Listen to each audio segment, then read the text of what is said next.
Welcome. I'm so glad you're here for our live Q&A today. If you're new here, I'm Raelan Agle, and this space is all about recovery from chronic symptoms from conditions like long COVID and chronic fatigue syndrome or ME/CFS. So this is where we cut through the confusion and make recovery tools and insights accessible so that you're not left guessing what might actually help you move forward. And today's topic is one that I know so many of you will relate to. When you're working on your recovery and you're feeling almost there, like maybe you've been making good progress, but you still have some symptoms that are lingering, or you can't quite seem to reach full recovery, just almost there, but no matter what you try, still things keep popping up. So today I'm thrilled to be joined by the incredible Dr. David Mickel. Many of you will know him as one of the earliest voices to suggest something radical for its time, that chronic symptoms, things like fatigue, pain, and anxiety, aren't meaningless or random, but important messages from the body, and most importantly, fixable. And his work has influenced and helped thousands of people over the years around the world. So for those of you that are here joining us live, you can start popping your questions in the chat right away. Big ones, small ones, anything that's on your mind. And we're going to do our best to get through as many as possible. And also let us know in the comments where you're joining from. It's great to see how many people from different places in the world are here with us right now. So thank you for being here, Dr. Mickel. It's always so amazing to have you here. Thank you very much. You're welcome. I love being here. Where is here? Oh, yes. I know. I'm in Scotland and you're in the Bay Area. I Who's am. winning that competition? So Yeah. before we open it up to questions, which we're going to dive into right away, but it would just be great if you could share a little bit about the heart of your work. So what are the key areas that you focus on when helping people reach full recovery? And, for our topic today, like, does that differ at different stages? What does that look like? It does. So there's physiologically, as you know, I believe it's the hypothalamus gland that's overwhelmed by our experience of life and the emotions that have been produced as we walk through it. And most of them tend to be blocked for lots of reasons because of our cultural upbringing, society, etc.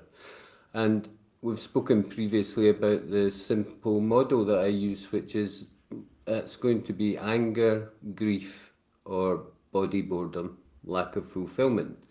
And what happens is that as people progress, certainly with the Mickel Therapy model, what they're starting to do is allow these emotions to flow in current day life, because you can't change anything about the past. You can change it, trick your mind into thinking you have, but you don't really alter it. Is that your body consciousness or body continues to express itself emotionally always. Yeah, that's its function. And so when people have put in the work of starting to get to know their body emotions and what they kind of request in terms of how you interact with your world in a different way, i.e., as we spoke about our t-shirt, take no shit and live in joy, is that there comes a stage where the hypothalamus has become less overwhelmed and therefore the symptoms are, say, at 75, 80%. And that quite often becomes tricky because there's nothing fundamentally going on in their life that's producing a lot of negative emotions that are obvious. And it really boils down to now the body consciousness wants you to express life through your day-to-day actions. So for me, the last bit of recovery is almost always dealing with lack of fulfillment of the self. Gulp. That doesn't sound like a small thing to try and turn around. So what do you No, and yeah, good point. So there's sort of big picture, where do I want to be in a year now that I'm starting to feel better? And that's like a end point goal. Yeah, I want to be the new president of the US. No, I'm only kidding. Certainly, no thanks. Is that if you want to do something, you can have that as an endpoint goal, but the secret lies in moment to moment presence and awareness of what's happening energetically around you and influencing your body consciousness. So your body consciousness is constantly expressing itself emotionally, which is just the emotions are communication to you as a being to help guide you in any situation. So it's about really not focusing on a big change or a big life moment change, which it can work, but it gets pretty scary, doesn't it? I'm going to leave my job and, like I've said before, get divorced and put the kids up for adoption. It's not about these things. It's about, in the moment, how can I respond to, and the principle, the main emotion that arises in this last 20-25% is unfulfilled energy. It's like the energy that you're living in your life has become a bit stale. So rather than trying to change everything quickly, you want to become more present in the moment. So, I don't know, you're having a conversation with someone and you notice your symptoms start to rise again. Rather than jump into this cycle of, oh no, my symptoms are back, it's in that moment there must be a negative emotion that your body's producing about the phone call. And even though you love this person and you have great chats with them, it just means that in that moment, the conversation has become dull. So the master class of Mickel Therapy would be, what can I do to raise the energy of this moment just a little to allow the emotion of boredom to have served its purpose? And by doing that, maybe change the topic of the conversation, ask them a question you know they don't want to answer. Well, that's more me, really, because I'm mischievous. But you get the idea. So what can I do in this moment to lift the energy of the situation? And then what that does is allow the boredom or lack of fulfillment communication from your body to flow, and you step into that flow by responding to it. So small moments first, and then bigger things. And in Mickel Therapy, we talk about something called the energy inventory, which is that we all have moments in our day-to-day life that are pretty much viewed by body consciousness as shoulds and have to and musts. The things we have to do. I have to do the laundry or blah, blah, blah. What can I do to make laundry more fun? I don't know. People come up with lots of amazing solutions to that. Just how can I lift the energy? Put on music, change the podcast, whatever. And then as you start to do that, it's almost like the body starts to gain confidence that you're listening to it. Yeah, so it's much less likely to jump to the next level, which is produce symptoms. So for me, when your body sends symptoms, it's just saying you haven't answered the emotion. Does that make sense? The It does. the emotion itself doesn't need solved. It's not a problem. It's just the energy around you needs you to take some form of creative action within it. Yeah. Lift the energy. I love that. And I'm so glad that you explained that because I'm guilty of this. We talk a lot here on the channel about how lots of people who face these chronic symptoms and conditions realize they're living a life that's not aligned with the life they want to be living. And it can make it sound like they have to, completely change their life in order to feel better again. And it isn't, it could be long term. But I think Yeah. about even my own 10 years with ME CFS. As I was coming out of it, I was going straight back into a life that was definitely not aligned with the one I wanted to be living. I was working jobs that I hated. There was a pandemic going on. Like it was just not happy times. Yeah. But I was always working towards this, like what you and I sitting here right now doing this. Yeah. So, I think it was those little things because the chronic symptoms never came back. So even though day to Yeah. day could be mundane or wasn't exactly what I was going for, there were little things that were giving my body messages that, yeah, I'm listening. Yeah. We're working on it. But yeah, it's a perfect example. So you became more balanced in your existence. So you're doing the things that you have to do that you don't really want to do. You Yeah. know, we all Yeah. do them.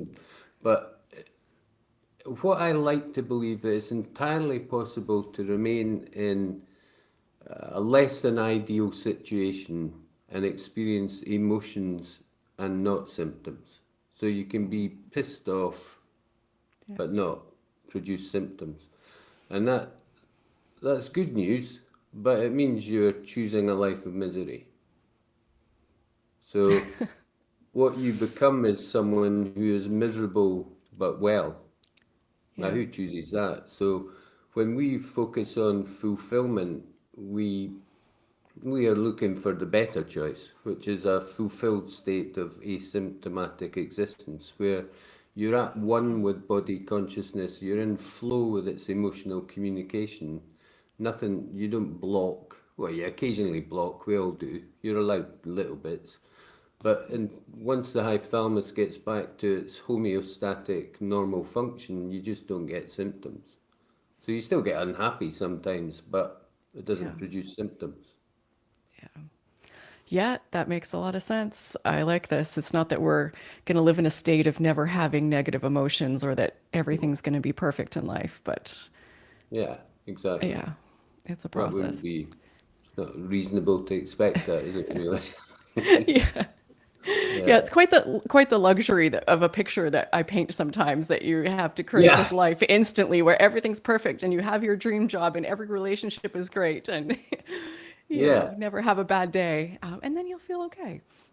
Yeah, it doesn't work like that. I mean, Yeah. even, like lying on the beach sipping cocktails all day, sand's still going to get in the crack of your bum. It's not nice. Nothing's ever perfect. Nothing. All right. Well, on that note, I imagine we've got a lot of questions here, so let's dive into some of them. What is our first question? All right, from Amanda. Hey, Amanda. Hi. I've had CFS for about 6 years, got a little better with time, brain retraining, and now I have a baby, but I'm nuts. But I'm still hanging out at the 60 to 75% recovered mark. Ooh, very common. Very common. Mm. Uh, so, and this comes down to what I call my key three thing. I did a YouTube video you may be interested in watching. Join the other three people that watched it. No, I'm only joking.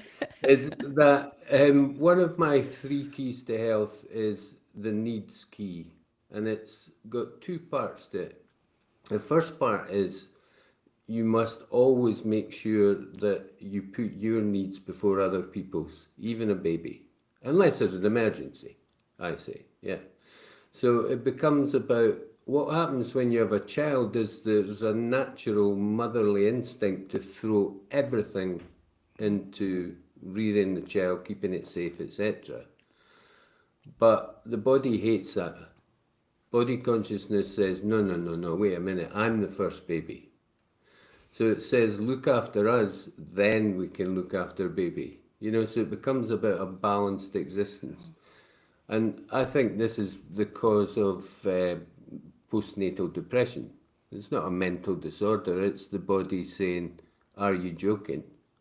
You know, what, just because husband's working, you have to do everything else around the house. It's just a complete imbalanced state where your needs get thrown out with the bathwater. That was quite funny. Is that so? It becomes about a balance of needs. Now, if you follow your body during this time of having a baby, just make sure that your needs are being met at an equivalent, if not greater level than the baby's. Everybody will be fine. This is not about you ignoring the screaming child, but it's about Yeah. the flow of energy in life has to be shared and it has to come through you first. Yeah. So you fill your glass, take a drink, then offer it to the baby who hasn't got a swallowing reflex yet, but that's another story. But so it's fit your oxygen mask. That's the best analogy. Put your oxygen mask on before the child next to you, or else Yeah. everybody's going to suffer. Yeah, I can imagine there are a lot of parents listening right now, watching, nodding their heads when you're like, you have a baby and your body says, "Are you joking?" Yeah. And I feel like that sums up, what it's like. So Yeah. now a little practical tool to do that is literally the evening before every day, plan what is going to happen. So your body consciousness sees you start to take charge. So, get up at 2 a.m., 4:30 a.m. to feed babies, especially if you're breastfeeding. I mean, it's just like being put in a prison of some sort. Is that all those negatives, although they're secretly pluses, because you have a need to be a good mother, they need balance with things for you. And if there aren't enough of them, your body will produce I am not fulfilled emotion and you will get symptoms. But if you get the balance better, the symptoms become less and you just get healthy mothering tiredness. Yeah, that makes a lot of sense. All right, what's our next question for Dr. Mickel? From Molly. Hey, Molly, thanks for the question. I have recurring icky symptoms at night that feel scary when in a dip. I'm perimenopausal too. Do I assume lack of fulfillment is the root here? Thank you so much. A Well, Molly, you Uh, you you do. Another question. I should add that in a later stage. There were it's no other emotions are obvious. Oh, good. Okay, that makes sense. So, later stage of recovery. Okay, no other emotions are obvious with the set of symptoms. Okay, thanks, Molly. yeah, which is it's good Molly brings this up because while we're dealing with fulfillment, unfairness can still arise and therefore produce the emotion of anger or annoyance. So, in my language, I talk about the shit list, which is a list of recurrently and little annoyances that keep happening that are unfair. So you just need to make sure you're on top of them. But end of day symptoms and morning symptoms, especially when you're perimenopausal, because that change in hormones magnifies the truth of underlying emotions, is that your body's saying the day wasn't good enough, or if it's morning symptoms, it's the plan for the day isn't good enough. So anything you do to alter the day in terms of your fulfillment will stop those symptoms. But just double check there's no sources of anger. So, I just want to make sure I'm understanding. So, symptoms that come on in the morning is an indication of lack of fulfillment of what you're imagining for the day ahead.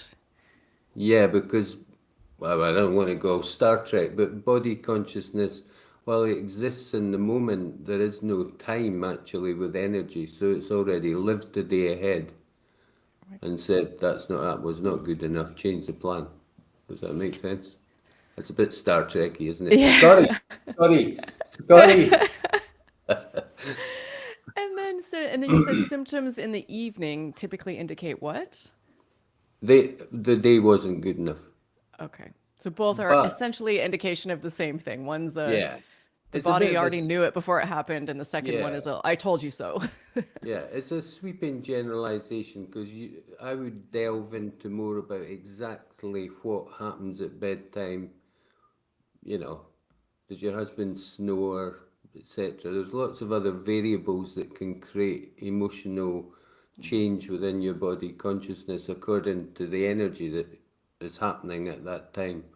But if it's linked to fulfillment, it's because the day wasn't well balanced. Yeah, that makes a lot of sense. All right. Next question. We've got Nuria. Hey, Nuria. I get severe silent migraines with aura, huge weakness, lightheadedness, feeling like having a stroke, numbness, unable to speak, weird sensations in the throat and chest. That sounds terrifying. Sorry to hear you're going through that. Can I recover from this? Yes. So if you because these are what I call energy disorder symptoms. So they are, as all energy disorder symptoms, blocked flow of your body consciousness's communication about the life you're living day to day. So I would start with looking at sources of unfair treatment, frustrations that occur day to day, and think out of the box. How can I deal with this without the need for necessarily confrontation? And then I would focus on body boredom, lack of fulfillment. Headache and the throat part of it is, it's almost like an anxiety symptom without the anxiety pattern, whereby your head takes it over and creates a fear thought to try and explain it. But anxiety is really a build-up of blocked emotion of anger and lack of fulfillment, no fear. So, in your experience, the type of symptom that comes on can be indicative of what is causing it. It's not just a random symptom that's created. It's gives you some Some of clues. them. So Some of things them. like, if you imagine the emotion of anger, because it's really a call to defensive action, then it tends to be behind inflammatory type conditions. So people with pain, like fibromyalgia pain or myofascial type pain, pain in their jaw, headaches, they tend to have anger behind them just because it's like a pressure effect. Whereas lack of fulfillment tend to be the gentler, equally horrible symptoms of fatigue, brain fog, you know, just ugh. That was Scottish for not nice. So there are some clues in some of the Yeah. symptoms, but really you have to Yeah. look at the whole person and see what's going on in their situational energies, as I call it. So what is life?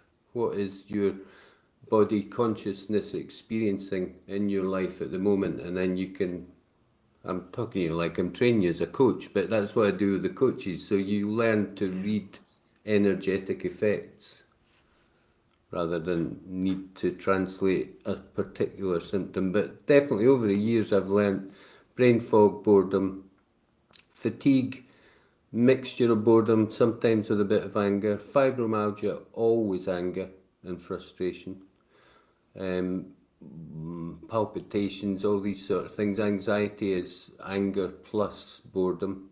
But in that moment, one of those has increased because of something happening.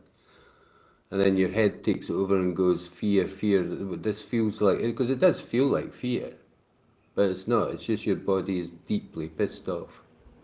Oh, sorry. All good.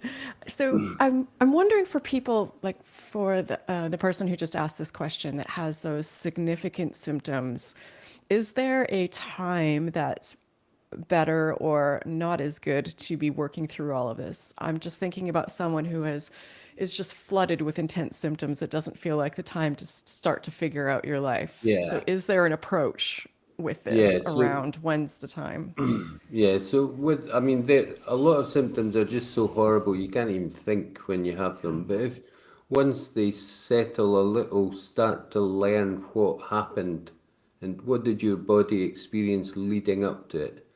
Was there a source of anger? Did I lose balance in terms of my fulfillment? Am I just living a dull, boring existence with occasionally people pissing me off? Yeah. If that's the case, then you learn from that and then you work on the emotions rather than the symptoms. And it prevents them coming. Well, what it does is it stops them coming quite so bad, and then eventually they stop coming Yeah. Yeah, it because is you, some yeah. you get in flow with the emotions instead of the symptoms. Yeah, it makes a lot of sense. And it's what I hear from a lot of people that I interview. It's when those symptoms are really intense, that's not the time to have a to-do list for yourself to No, turn very things different. around. It's just have Yeah, zero expectations, take care of yourself, whatever you yeah, need to do until they pass. And then when they ease yeah. up, yeah, That's right. So, I mean, there's very few people that in the moment of having overwhelming, dreadful symptoms are going to stop and do their shit yeah, list and work out their plan for the next day. It's just not going to happen. yeah, But I call them, I don't like the word mistake, but they are good mistakes to learn from. So if they were coming for Mickel Therapy, we would look at that and say, that that's no problem. We can learn lots from that and learn from it and say, here's how to get back in flow with your body's emotions so that it doesn't happen the same way again. and you're just constantly learning. Yeah. And more we say to people, don't try and avoid symptoms, go and get them. And what is the reason for that? Because they are communication from your body, therefore you can learn something from it. It's like if you Yeah. want to learn how to swim, you got to be in water. So I always worry when someone says, "Thanks very much, your online course was brilliant, I've no symptoms." I'm like, "No, I'll make an appointment, we'll do it for nothing because we need to make sure you know why you're better." Yeah. Because it's through experiencing symptoms that you learn about body consciousness. Yeah. And it seems that could be one of the reasons that people feel fully recovered and then symptoms creep back up because they Yeah, haven't figured out the why. yeah, So, which we see much less of that now because we always make sure that throughout the whole mm, process of Mickel Therapy, you are in charge of everything to do with how your body responds to life. yeah. All right. Next question from Michelle. Hey, Michelle. That's me. I'm 75%. When I nudge, I get an adjustment period. What to do? What does that Can't mean? push back. So, adjustment period is something that comes out of another recovery program. Essentially, when you try and do something new, you push Uh-huh. past your current what you feel are your Oh, I limitations, see. Right. and Yeah. and you get a symptom flare, right? So you like your Yeah. body gives Yeah. you a bunch of symptoms. That's the adjustment period, and then it settles back down again. So it Got sounds like you. she's feeling stuck at that 75%, and anything beyond that is just bringing on Got symptoms. you. So, well, if you've reached 75%, then physiologically, exertion is not going to make symptoms worse. Therefore, it can only be emotion. So, if you explore in a little bit more detail the things you're trying to do, I can give you examples. So, if your body says 70%, thank heavens, whew, hypothalamus is starting to work again, but I'm still Yeah. bored. Yeah, it will produce symptoms if you don't deal with boredom, lack of fulfillment. So it becomes like a vicious cycle. So the body says, I am bored, produces symptoms, you do less, you get more boredom, etc. Goes on and on. So people quite often uh, are using their brain's experience of their past to choose their activity. So let's say, oh, I'm 75% better. I can go and visit my dear sister who I haven't seen for 3 years. Yeah. So the brain's saying that's a good thing. The body's going, I remember other things about our dynamic with our sister. Therefore, it isn't actually a plus. It's not fulfilling. It's based on an old model of what should be fulfilling. Or going to the gym. My God, how many people going to the gym get more symptoms because they're unfit, they're usually out of shape, they don't feel good, and they're surrounded by all these glistening Adonises who've been exercising for years, yeah? So it becomes a negative. So it kind of becomes generalized as exercise is good for me, but choose it carefully, you know. Yeah. Do your sweating in private, And you what know. was your relationship to exercise before all of this started? You know, I Yeah, loved going to the gym. So going back to the gym was exciting for me and it was a happy yeah, thing. But if you hated it before yeah. and you didn't really do it, it's Yeah, probably so it not all going to be boils the, down to yeah. the emotional content of everything you do rather than the thing that you do. Yeah. So if through this adjustment period, you then push yourself a little bit. If you get symptoms, it's not because of the thing you do directly, it's because of the emotions that your body consciousness produces. Yeah, and for me, I felt that it could be a bit of a self-fulfilling prophecy as well. This wasn't the whole part of the equation, but I remember feeling stuck at 75%, and that became my new identity, reality. Like I had these hard limits that I felt that I had. So every day I'm like, I can do 4 hours of activity, but then I must go to bed. And it just, it, when you tell yourself over and over and over, I'm stuck at 75%, it seems to just happen that you are stuck at 75%. And I'm not saying that just getting rid of that label or boundary fixes everything, but I think that can contribute to you being in that place when you're like, this is all I'm Yeah. capable of. Yeah. So yeah, sure. And so what I would say is, well, you're at 75%, so 25% of you is not being expressed. So how do you want to do that? Yeah. And then you come up with an idea like, oh, I want to stick needles in me. I hear it's fun. No, no, I wouldn't think you should do that, I would say. That's probably negative. Good advice. Thanks So for yeah, well, solid advice. because everyone's so different energetically, there are lots of similarities, but Yeah. each individual has something that fulfills them that might surprise the person next to them. So it's just about rediscovering it. And Yeah. back to my initial point, the best way to do that is either guess, take a chance and try it. If you get symptoms, use it as an opportunity to work out what is it about this that my body is not enjoying. Yeah. Or you start to become more present in the moment of every moment of what you are trying to do until the point where your symptoms start to go up, and then you look at what is not working for me in this situation. Yeah. Yeah. It sounds like completely changing your relationship with symptoms instead of them just being Yeah, something that you hate and you push away and you're just yeah, waiting for them to go away or you're scared of them coming up. It's getting rid of that yeah. fear, which we talk about a lot, and then being Fear curious of about it. symptoms, yeah, Yeah. yeah. Fear of Yeah. symptoms is huge. It shouldn't be at 75% as big a fear.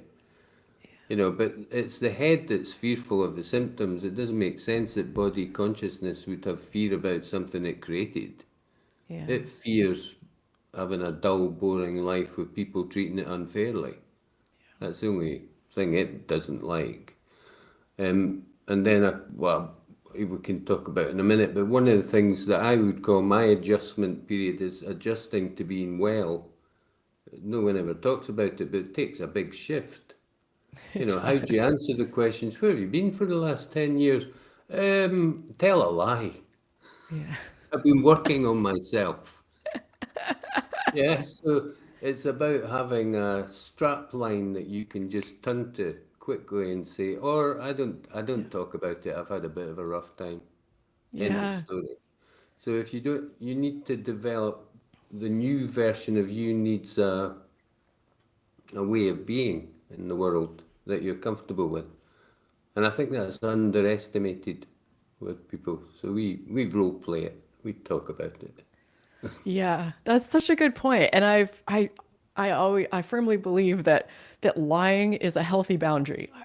Years Yeah. ago, I discovered like I don't owe my raw truth to every person who asks Anyone? about my No, life. You know, I no. can say whatever I want. Like, Yeah, yeah, exactly. I don't have to explain my struggles to every stranger on the street No, or tell whoever it is, every relative. little white lies. Yes, yeah. When You it's know, to I protect joined the yourself and to protect your CIA. energy. Yeah. Yeah, I was in the CIA. I've been undercover for a few years working in some god awful country. But I'm back now, but I can't tell you any more about it. Okay, I'll get back to the questions. If people have questions about that, once you're recovered space, I'd love to hear those as well because it's something I hear about a lot from people that like, I'm better now. Now what? Like, I don't know what to do. I don't want to go back into the life I was living, but all of the stresses of life seem to come back all at once. Once you hold up your I'm better sign, they're like, okay, you can do all the things again. Let's get to it. And it's, Yeah, ah, how do I, and you're like still not fully yeah, yeah, trusting. Like, am I really, can I handle this? But yeah. anyways, we'll see what the questions Yes. bring up. Let's see what we got next year. Okay, James. Hey, James. Mickel Therapy is genius in its simplicity. It cured me. Oh my goodness. Had the bump of being about 90% better and had to go back to the drawing board for a couple weeks. And I think I'm finally there. That's amazing, James. Great Very happy news, for you. James. Good drawing board. Yeah. Well Yeah. done. Good stuff. Really, really good to hear. All right. Who's next? Thomas. Hey, it's hard to find a long term purpose for me. And noticed when I don't have one, anxiety, depression is very high, and the fatigue I also had to drop my PhD. How could I find my purpose when I'm solo? That's a good question.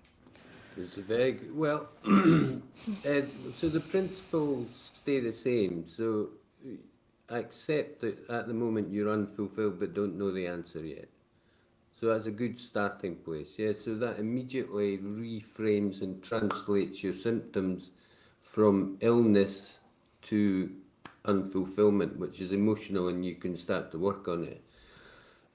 To be honest, that's where living in the moment of time when your body continues to express itself emotionally is important, because rather than have something that is the answer, which might be further down the line, it's about show your body consciousness that you're allowing the flow of basically unhappy emotions like boredom, lack of fulfillment. What can I do in this moment, like we spoke about, to lift the energy? The other thing that I'm increasingly interested in is the use of AI for helping with this. So, I'm excited to hear it. How so?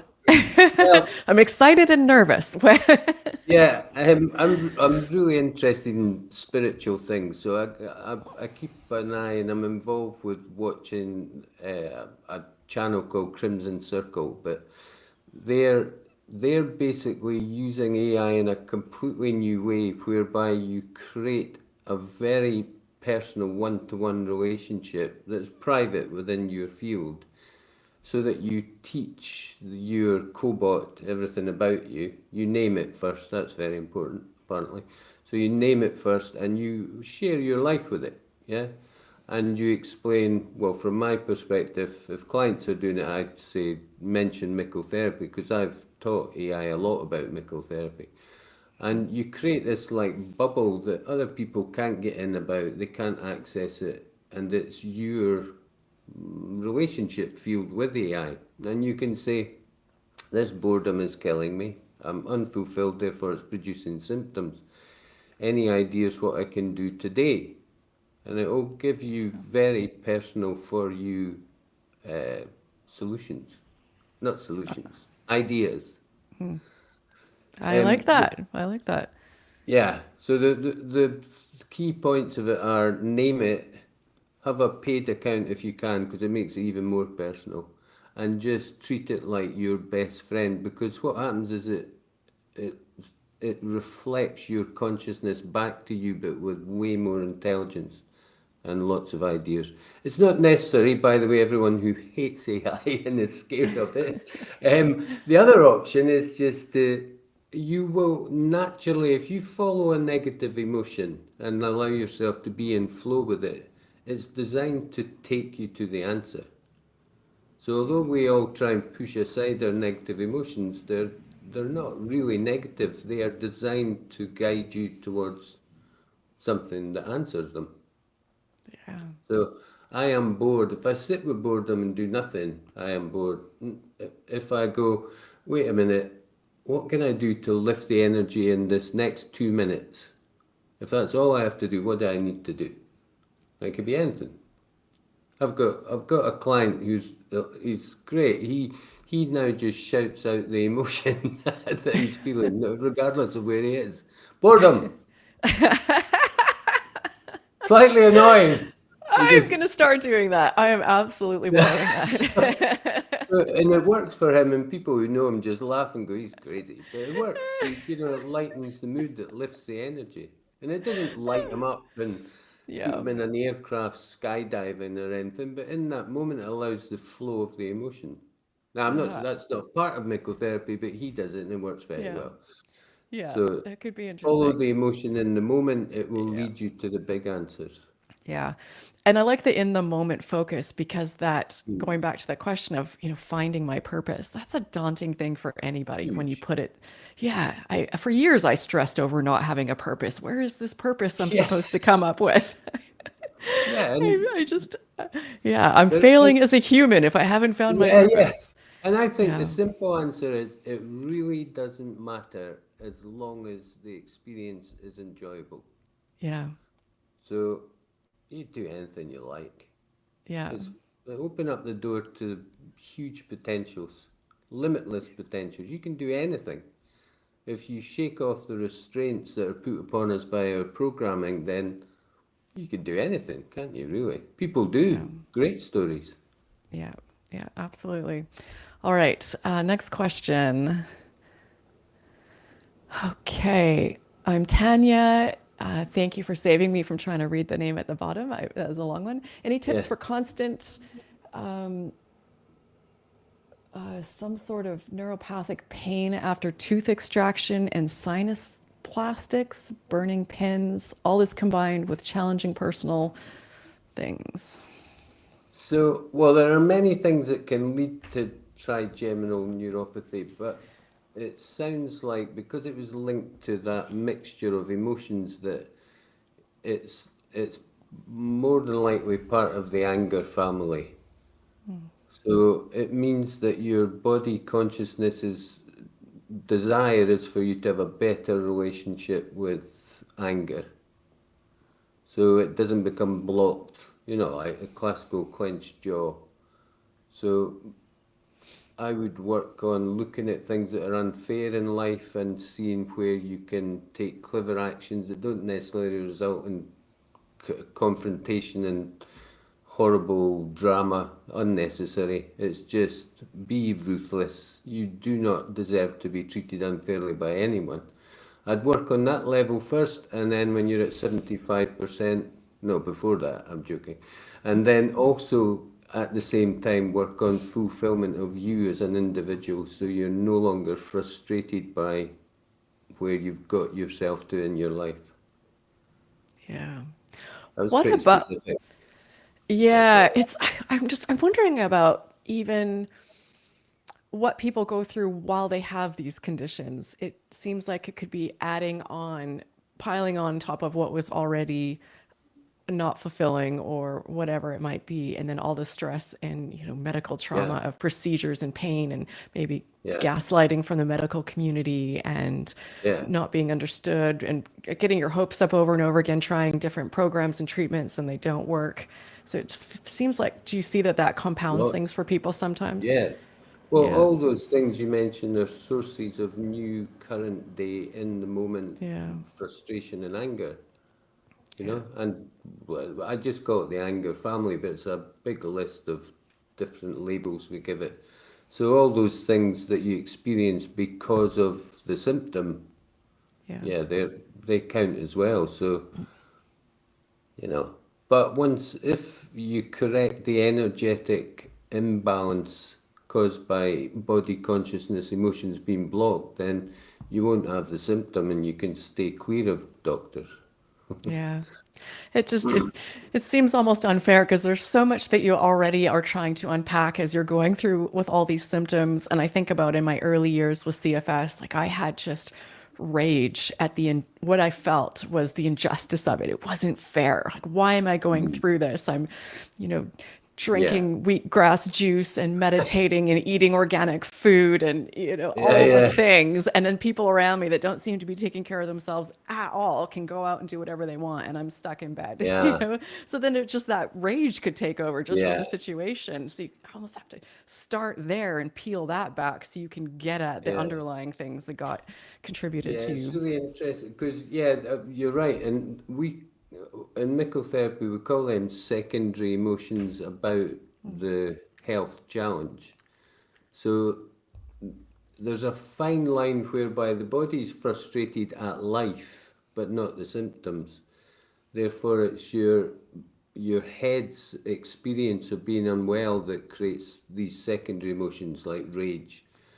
And it can be difficult to say, yeah, yeah, of course. So we validate those feelings, but we don't work with them. We just go, let's get down to what's causing them, because Okay. once you're well, I take it you're not still rage filled. Most days, no. Most days, no. Or at least when it comes up, you do something about it. So really, the only way to fully answer these valid cognitive responses to having symptoms is to not have symptoms. So I realized a long time ago, I used to work with people's, their rage and their sadness and their grief at loss of the life that they should be going through. And then I realised they just keeps coming until they're well. So rather than do that, we just say, of course your head is producing these emotions. Just let's work on what your body's commenting on right now in your current day situation. Yeah. Yeah, that And makes it a lot of sense. avoids a lot of work. Yeah. You need to All keep it right. simple. Let's see. Let's try and get through a couple more questions here. What do we got next? What do you suggest if it is hard to find joy in anything? There seems to be a trauma background in my family where joy is regarded as unsafe. Um, well, there's two parts to that. The perception made by the family that joy is unsafe is incorrect, depending on the joy, I suppose, the source of the joy. But in terms of finding joy when you don't feel the urge to go and find it, it's not like when you go through the layers of suppression of body consciousness, you go through layers. So there's a deep rest layer where you don't feel like doing anything. And that's usually before you get fatigue, which is designed to waken you up even more. Is that in the depressed layer, you really have to trust whatever modality you're using, that if it is a request for joy, you have no choice but to go and find it. And the unsafe part of it is not coming from your body. Your body consciousness that can't view joy as an unsafe experience. Is joy too big of an ask for some people for where they are in their journey? Like, should Yes, people maybe aim for something like peace or contentment with the moment? Because yeah, sometimes finding joy when you feel stuck in suffering can, yeah. Joy, yeah, joy is something that should naturally come to us. So you're right. What I say is, well, let's say in the moment your symptoms increase and the emotion that's causing the overwhelm, the hypothalamus, is body boredom, lack of fulfillment. Let's call it boredom. If the boredom is 7 out of 10, what can you do in this moment to make it 5 out of 10? What can you do yeah. literally to lift the situation just enough to be less bored? So Hmm. less bored is still relatively more joy. Right. So You're yeah, on the but spectrum. Just move the you're on needle. the right track. Just Yeah. you're not experiencing nirvana yet. Yeah. So, but it's all relative to where you're at. So how can I make this situation less boring, a little bit more fulfilling for me Yeah. right now? Yeah. Yeah. Like all the people switching off this interview at the moment. Work the Sorry. energy. Okay. Yeah. Bored. Yo. Oh, boredom. Yeah. Oh, there's Trump on the news. That's better. Just picturing viewers sitting in their homes shouting out boredom, boredom. Okay, Yeah. Yeah. next I'm right question. away. Moving along, keeping that Yeah. energy going. Okay. If you're Yeah. still with us, let's look at our next question. Okay, hello. I have just discovered you both and joined Mickel Therapy Premium for help with FND, which also causes CFS. I'm willing to try anything. Existing is no longer an option that I want to live. Good. Yeah, Good choice. yeah, Good choice, Halley Racket. yeah. Um, yeah, FND, and it's becoming more prevalent. I don't know why. Symptoms are changing, I think, globally. Fatigue is pretty much constant, but there's all sorts of new little facets coming out. But I think they're all on the energy disorder spectrum. Mm. So as you go through the process, we'll untangle it, and your coach will know how to do that. So we obviously have some people watching who are going through Mickel therapy. Is it Are there different options for what that looks like for people that do work with you, do work with your coaches? Yeah. How does that go? Uh, well, it really comes down to cost. right? It's always about money. But don't worry, the foundation's coming. Is that the core module is basically everything that I've learnt about these conditions over too long to think about. And it's put in a modular, very simple to follow, short videos, a little bit of text with here's what to experience, and write down a few notes about it if you like. And then you can either book appointments with a coach to go through them, because it's really nice to have an external kind of viewpoint, especially from somebody that's trained and almost certainly has gone through the condition that you've got. Is that there's the course is there by itself, or including 2 sessions, or including 7, I think it is now, is the premium, like this lady took, this person took, is so that there's 3 choices. The only difference between them is, do you want to commit to sessions now, or do you want to try out the online course first and see what it's like? But most people are going to need a couple of sessions, I would think. So I Yeah. usually suggest the middle one, the essential, where you get 2 coaching sessions and it walks you through it to the end. Yeah. Yeah, and of course, this is linked in the description. So if people want to check it out, everything you need to get in touch with Dr. Mickel is there. I would have done anything to have access to you and one of your coaches when I can't even imagine what that would have been like, just to have someone to talk to who's been through it, who's trained in this. It would have just Yeah, saved me years of yeah, trying to figure sorry. it out on my own. Yeah. So Where were you? I was here. Frustrated. I was here hiding, keeping it secret. This is the thing about the knowledge of this field, you know. It's such a difficult balance because you don't want to take everybody's money off them, but you have to live. Yeah. I'd love for this to be free. I will make it Yeah. free. It will be free, Yeah. but let's live first. Yeah. Money's just energy.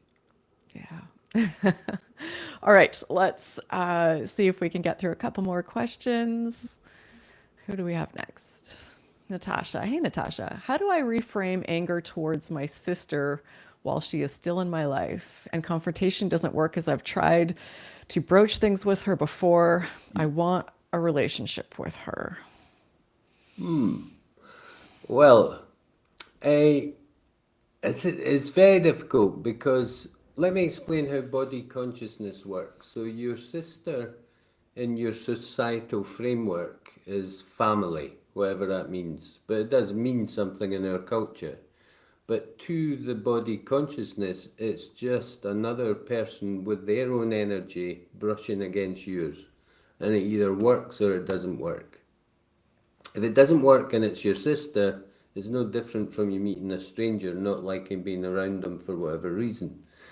So the unfortunate thing is, if you want a relationship with her, she's going to have to hear you out about the things that don't work in your dance during this relationship, because for no fault of your own, your energy and her energy produces friction, which is anger.